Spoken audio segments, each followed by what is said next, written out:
Selama ini kita hanya memahami tugas-tugas dari malaikat. Ternyata ada tugas lain yang tidak kita sadari, yaitu ada golongan orang yang selalu didoakan malaikat setiap hari. Ada golongan orang yang selalu didoakan malaikat setiap hari, maka doanya akan lebih cepat dikabulkan oleh Allah Subhanahu wa Ta'ala, sebab malaikat adalah makhluk Allah yang tidak pernah ingkar dan paling dekat kepada Allah. Inilah 8 golongan orang yang selalu didoakan malaikat setiap hari, yaitu 1. Orang yang tidur dalam keadaan bersuci. Rasulullah bersabda dalam hadits, artinya, barang siapa yang tidur dalam keadaan suci maka malaikat akan bersamanya di dalam pakaiannya, dia tidak akan bangun hingga malaikat berdoa, "Ya Allah, ampunilah hambamu si fulan karena tertidur dalam keadaan suci." Hadis riwayat Ibnu Hibban. 2. Orang yang sedang duduk menunggu waktu sholat. Sebagaimana dalam hadis dari Rasulullah bersabda, artinya, tidaklah salah seorang di antara kalian yang duduk menunggu sholat selama ia berdoa dalam keadaan suci kecuali para malaikat akan mendoakannya, "Ya Allah, ampunilah ia, ya Allah, sayangilah ia." Hadis riwayat Muslim nomor 49. 3. Orang yang berada di syaf depan dalam berjamaah. Rasulullah dalam sebuah hadis bersabda, artinya, sesungguhnya para malaikatnya bersyalawat kepada orang-orang yang berada pada syaf-syaf terdepan. Hadis riwayat Abu Daud. 4. Orang yang menyambung syaf saat sholat berjamaah.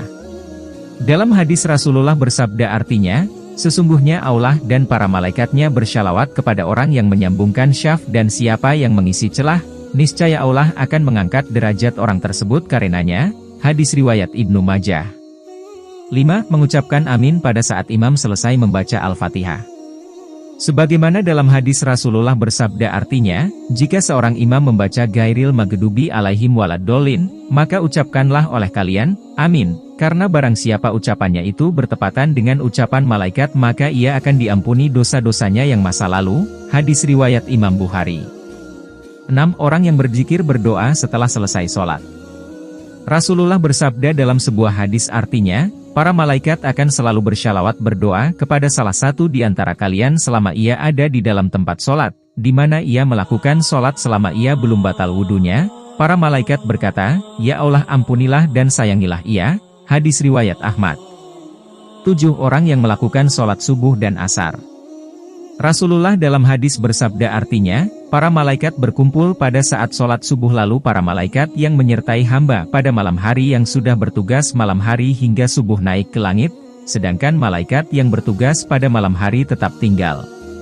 Lalu Allah bertanya kepada mereka, "Bagaimana kalian meninggalkan hambaku?" Mereka menjawab, "Kami datang sedangkan mereka melakukan sholat dan kami tinggalkan mereka melakukan sholat, maka ampunilah mereka pada hari kiamat." Hadis riwayat Ahmad.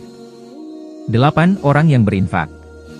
Sebagaimana Rasulullah bersabda dalam sebuah hadis, artinya, tidak satu hari pun di mana pada pagi harinya, seorang hamba ada padanya kecuali 2 malaikat turun padanya, salah satu di antara keduanya berkata, "Ya Allah, berikanlah ganti bagi orang yang berinfak." Dan lainnya berkata, "Ya Allah, hancurkanlah harta orang yang pelit." Hadis riwayat Bukhari dan Muslim.